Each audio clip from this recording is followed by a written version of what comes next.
none of what the Republican Party is doing is in any way unpredictable, a surprise. They did it 10 years ago. They've done it since.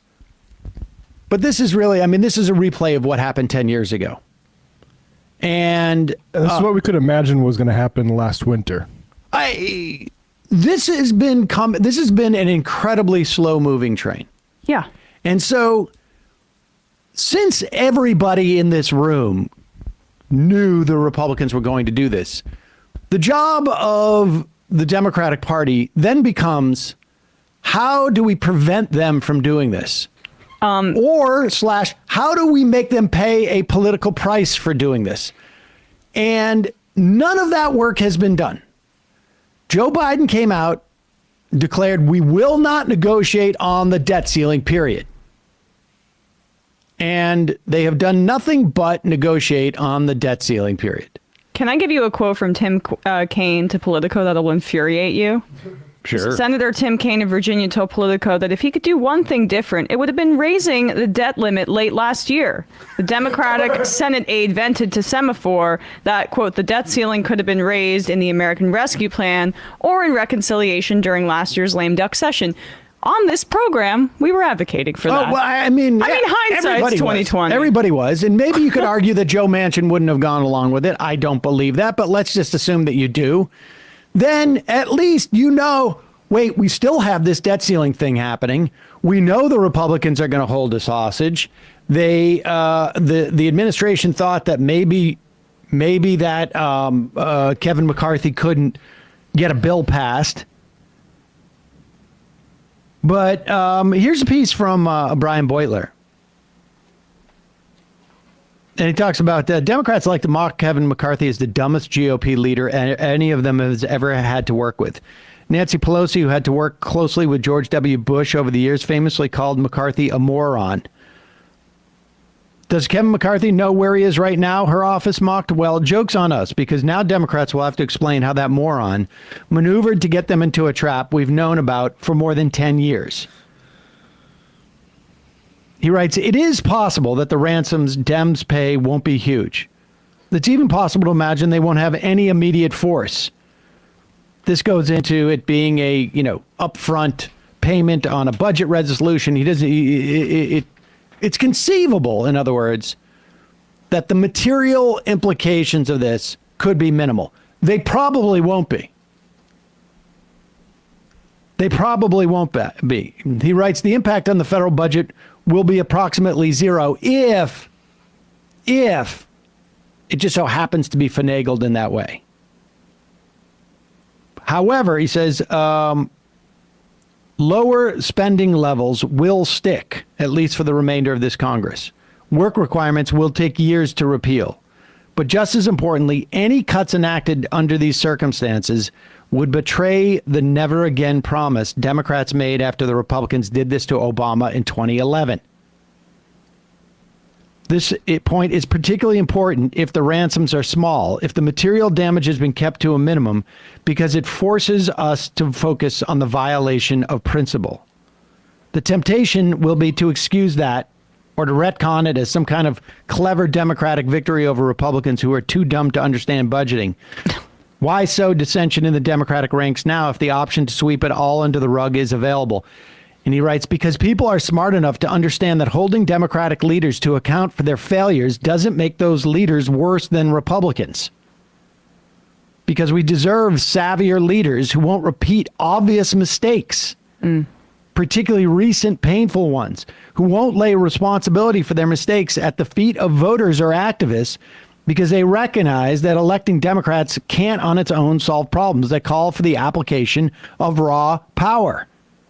Who can imagine standing up for themselves confidently against bullies as both dignified course of action and a source of political strength? Democrats can elevate leaders like that and beat back the larger threat of Republican takeover simultaneously. In other words,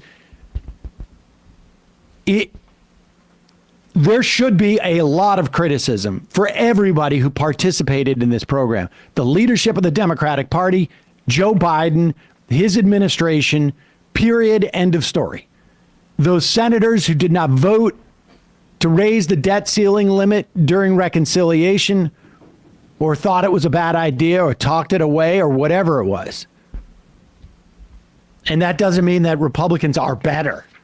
No. And it doesn't mean that you're letting things out of the bag. It is like demanding leadership that knows what they're doing. And again, the argument as to whether they purposefully do this because they want to cut the budget or not, we can have that argument. But this is specifically in the context of, like, even if the material implications are not there, this is just a massive political failure. Yeah. Because it's also going to happen again. Yeah, I saw. I mean, David Dayen said it best in his piece in The Prospect today, saying in this instance, the Republicans are appealing to their MAGA base. They want to get a scalp. They want to get some concessions here. And Democrats are appealing to their base, centrist op-ed writers who want the party to appear fiscally responsible, as if it matters to anybody. Civil rights lawyer Joshua Ehrlich said, I'm so tired of this loser. You're the president. Stop asking Sam Alito for permission to do your job. Well, that's and here's in the regard thing. to the 14th Amendment. Yes. Yeah. And here's Joe Biden speaking about the 14th Amendment, which calls for the United States to pay its debts. It is a constitutional responsibility for the United States to pay its debts. Therefore, there are no negotiations about this. You don't need Congress's approval. The executive branch is responsible for this. They need to pay the debt. In fact, it's not even an option. They need to pay the debt. It's Constitution. And how they get there, how they decide to do that, is their decision. We could throw it to Congress, but the Constitution says you need to do it no matter what. Thank you, everybody. This is at the end of his talk as he's leaving. Go ahead. Keep running. Thank you, everybody.